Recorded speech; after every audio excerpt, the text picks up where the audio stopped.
மேலே super star அவர்கள் சொன்னாங்க, வேறு என்ன தியாகம் சொன்னதை போல 1987 கட்சிக்கு 2 படுகிறது ஜே ஜா ஓகே.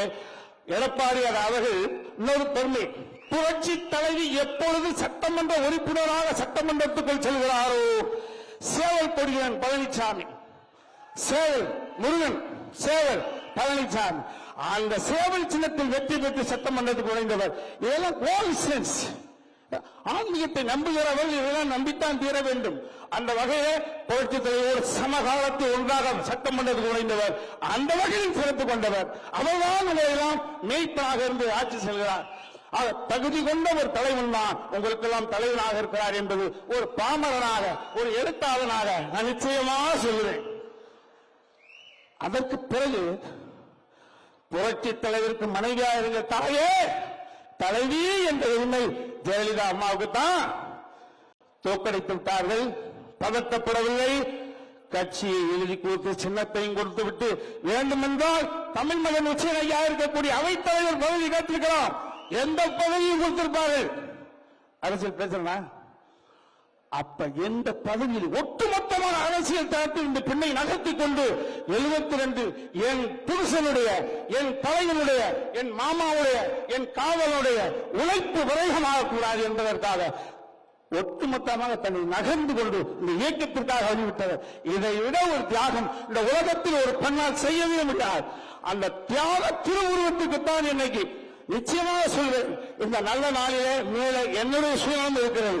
இந்த ஆத்மா மேலே இருந்து பார்க்கும், யாரா ஒருத்தன் இந்த காட்டு கத்துறாங்க, அவருடைய ஆசீர்வாதம் எனக்கு இருக்கு, பார்வையாளர் உங்களுக்கு இருக்கு, தொலைக்காட்சி வாயால பார்த்துக் கொண்டிருக்கக்கூடியவர்கள் ஜானகி அம்மாவுடைய ஆசீர்வாதம் உங்களுக்கு இருக்கு, உலக நாடுகளில் பார்த்துக் கொண்டிருக்கக்கூடிய அத்தனை பேருக்கும் ஜானகி அம்மாவுடைய ஆசீர்வாதம் இருக்கு. 2 நிகழ்வுகளை சுற்றி வரைபட்டு நிறைய நிகழ்வுகள் இருக்கு. புரட்சி தலைவர் எப்படி உள்ள வந்தார்?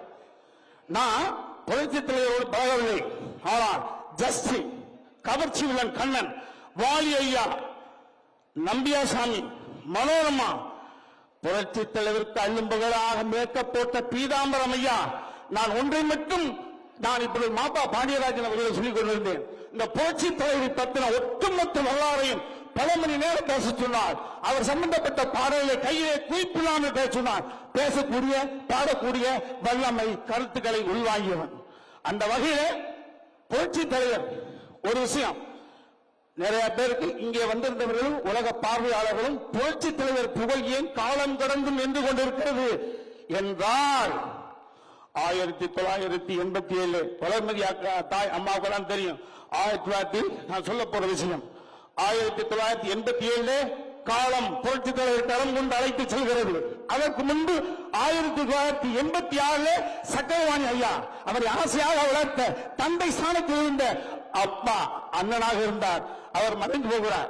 86 புரட்சி தலைவரிடம் சக்கரவாணி ஐயா கேட்கிறாங்க, சாரி எம்ஜிஆர் வந்து சக்கரவாணி ஐயா கேட்கிறான், அண்ணா உடல் சுகவீனம் அமெரிக்காவில் வந்த பொழுது, அண்ணா எனக்கு குழந்தை இல்லை, உங்களுக்கு நிலையா குழந்தை இருக்கு, எனக்கு வளர்ப்பு குழந்தைகளா இருக்கு, யாருக்காவது என்னன்னு நீங்க கேட்கவே இல்லையே, கணக்கே கேட்கவே இல்லையே, ஏன் கணக்கு கேட்கல?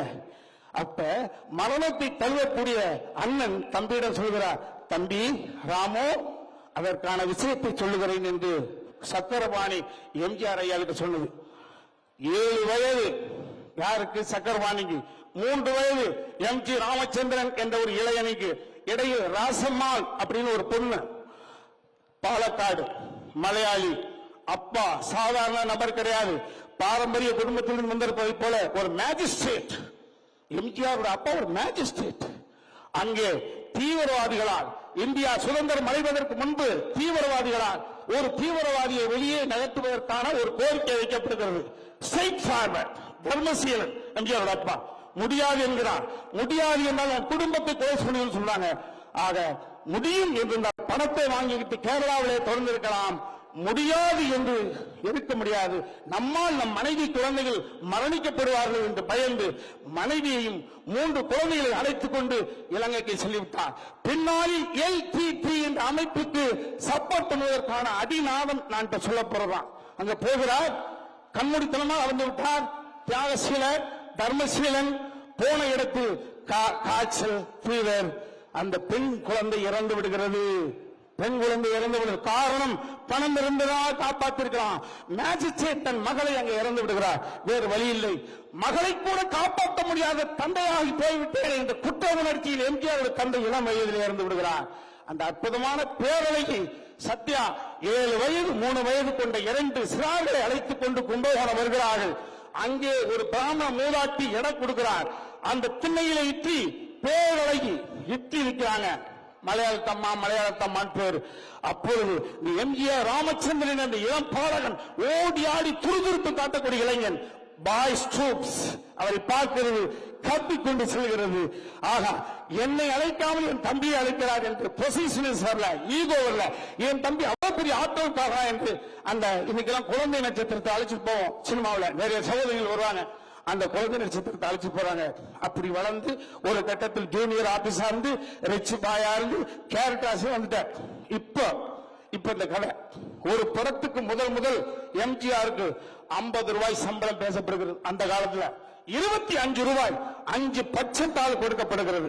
நேர எம்ஜிஆர் வந்தாரு, சத்யாமா கிட்ட வெறும் 10 ரூபாய் மட்டும் தான் கொடுத்தார். இது சக்கரபாணி அவர்களுக்கு தெரிகிறது. அம்மா ராம் வந்தானா? ஆமா. எவ்வளவு கொடுத்தான்? 10 ரூபாய் கொடுத்தாப்பா. என்னம்மா 50 ரூபாய் ஒரு படத்துக்கு அட்வான்ஸ் வாங்கியிருக்கான், 25 ரூபாய் வாங்கியிருக்கான், 10 ரூபாய் என்னன்னு கணக்கு கேளுங்கம்மா. என்னன்னு கணக்கு கேளுங்கம்மா. அம்மா வந்திருக்காங்க. ராமு எவ்வளவுப்பா சம்பளம் பேசுன? 50 ரூபா. அம்மா எவ்வளவு கொடுத்தாங்க? 25. 10 ரூபா தான் கொடுத்த? இல்லம்மா 25 ரூபா வாங்கிட்டு ஓடி வந்து நான் திருவாரூர் பஸ் ஸ்டாண்டில் நின்னேன். அங்கே கும்பகோணத்திலிருந்து பஞ்சம் பிழைப்பதற்காக 3 குழந்தைகளோடு ஒரு தாயும் தந்தையும் வந்து நின்றார்கள். குழந்தையெல்லாம் அழுதுகிட்டு இருந்தாங்க. எதுக்கு அழுதாங்க கேட்டேன். ஐயா, நாங்க பஞ்சம் பிழைக்க வந்தோம்யா மெட்ராஸுக்கு. எனக்கு வடக்கு கிழக்கு தெரியலையா, எப்படி பிழைக்கும் தெரியலையா, சொந்த ஊருக்கே திரும்பி போயிடான்னு சந்தோஷம் வந்தையா. பசிச்சு அழுகுதையா. கையில் இருந்த 5 தாள், ஒரு தாளை இப்பொழுது சாப்பிடுங்கள், ஒரு தாள் பசுக்கு வச்சுங்க, ஒரு தாள். என்னதான் பிறந்த ஊரா இருந்தாலும் போன உடனே வேலை கிடைக்காது, அங்க போய் பயன்படுத்துங்க. கொடுத்தம்மா, நீ என்னையும் அண்ணனை கும்பகோணத்துக்கு கூட்டு வந்தவங்க பிரதான துடிச்சிருப்ப. கும்பகோணத்துல இருந்தாங்க, கொடுத்துட்டம்மா. என்னம்மா? இல்லப்பா சக்கரபாணியிடம் வந்திருக்கிறாரு. தம்பி பாணி, நீ எந்த காரணத்தை கொண்டும் ராமுகிட்ட கணக்கு கேட்காத. அவன் கொடுக்கணும் என்ற எண்ணத்தோடு பிறந்தவன். கணக்கு கேட்டு கொடுக்கும் முன்னத்தை மாற்றி விடாதே என்றார். அங்கேதான் அவர் வல்லலாக வருகிறார். அந்த நிகழ்வு நான் நிறைய பேர் பேசணும். ஒரே விஷயம், எம்ஜிஆருடைய பாடல்கள் நினைத்தால் நிறைய நேரம் பேசலாம். எல்லாரும் வெளியில் போகணும். கரை மீன் பிறக்க வைத்தார், எங்களை கண்ணீர் பிறக்க வைத்தார், கரை மேல் இருக்க வைத்தார், பெண்களை தண்ணீரில் குளிக்க வைத்தார், வெள்ளி நிலாவே விளக்காயும் கடல்தான் எங்கள் வீடு, முடிந்தால் முடியும் தொடர்ந்தால் தொடரும், இதுதான் எங்கள் வாழ்க்கை, இதுதான் எங்கள் வாழ்க்கை. மீனவர் சமுதாயத்துக்கு ஒரு தேசிய கீதம். கடவுள் என்னும் முதலாளி கண்டெடுத்த தொழிலாளி விவசாயி, விவசாயி. என்ன வளம் இல்லை இந்த திருநாட்டில், என் கையை ஏந்த வேண்டும் வெளிநாட்டில், ஒழுங்காய் பாடுபடு வயக்காட்டில், உயரும் உன்மதிப்பு அயல் நாட்டில். கடவுள் ஏன் கல்லானா, மனம் கல்லாய் போன மனிதர்களாலே, கொடுத்ததெல்லாம் கொடுத்தான், அவன் யாருக்காக கொடுத்தான், ஒருத்தனுக்காக கொடுத்தான், இல்லை ஊருக்காக கொடுத்தான்.